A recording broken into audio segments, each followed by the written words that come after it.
Back in days about 8 years ago, I got a special assignment to set up an international office for one of our clients. I asked my best team member to go and do the project management for them.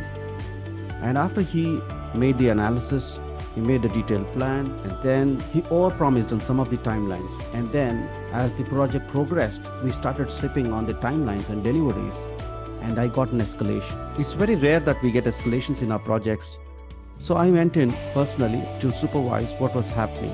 This was in Pune location. Instead of checking into a hotel, I stayed with my colleague and looked at his routines. So every day evening, I noticed a peculiar routine. He used to go to a chat center, have a lot of chats, then go for a late night dinner, then watch TV till 1 and then sleep and make a promise he will wake up early morning and do exercises. But you know what happens, right? The very next day, what I did was I took him through a new route. I avoided to have the chat. We had an early healthy dinner, came back home.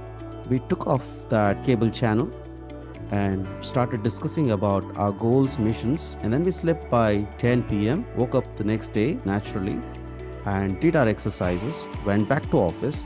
And when we did that for about a week's time, I started noticing a different level of conviction in his language, and he started making lesser promises what he can't keep, and the whole thing changed. Do you see the pattern? How we change our routines to change our destiny. And that's about emotional intelligence. Hello and welcome, dear listeners, to the eConsulting Business Podcast. I'm Vishwaman, your host, and today we're going to explore about emotional intelligence, the role of emotional intelligence in consulting. Emotional intelligence is often referred to as EI, as an integral aspect of consulting that is often overlooked.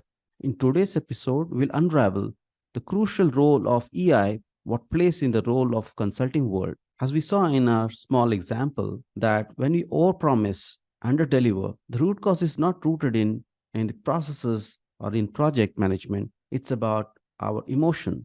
It's about our routines. And that's exactly what needs to be intervened. So this case study actually connects. It's not about technical skills. It's about connecting with people on an emotional level. Now let's delve into 3 compelling reasons why consultants should prioritize and build emotional intelligence in their practices.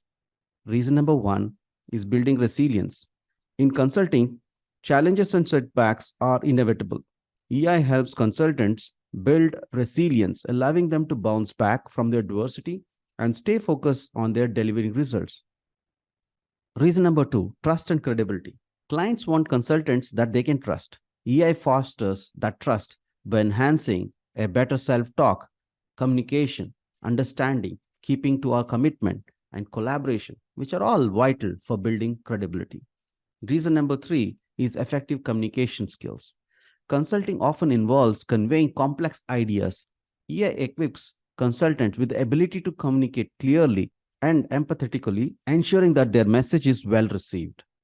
Now let's explore 6-step strategy to build emotional intelligence to secure future business as a consultant or a freelancer towards your journey of financial freedom.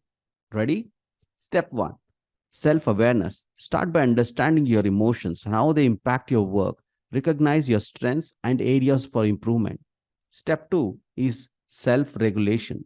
Learn to manage your emotions effectively. Practice staying calm under pressure and avoid impulsive reactions. Step 3, empathy. Develop empathy by actively listening to others, trying to see the situation from their perspective. Empathy builds trust and rapport. Step 4 is social skills. Hone your social skills, such as effective communication, conflict resolution, teamwork. These skills are vital for successful consulting. Step 5 is motivation. Stay motivated, inspire others through enthusiasm, passion for your work. Motivation is contagious and that drives results, okay? Step 6, continuous learning. Commit to ongoing personal and professional development. Emotional intelligence is actually a skill that you can build, refine over time. So put your efforts and commit to your continuous learning. Most importantly, to understand about yourself. To further enhance your emotional intelligence and explore into the practical application, consider joining my 6-day workshop of Consulting Case Challenge. In this program, you will learn how to leverage your EI for solving real-world business cases. As we conclude today's episode, remember that emotional intelligence is not just a soft skill. is a strategic advantage in consulting. It enables you to build resilience, trust, and credibility while fostering effective communication. Thank you for joining me in eConsulting Business Podcast. I hope you are inspired to embark on this journey to building your emotional intelligence and achieving greater success as a consultant. Join me in our next episode as we explore more insights on the online consulting and path to financial freedom.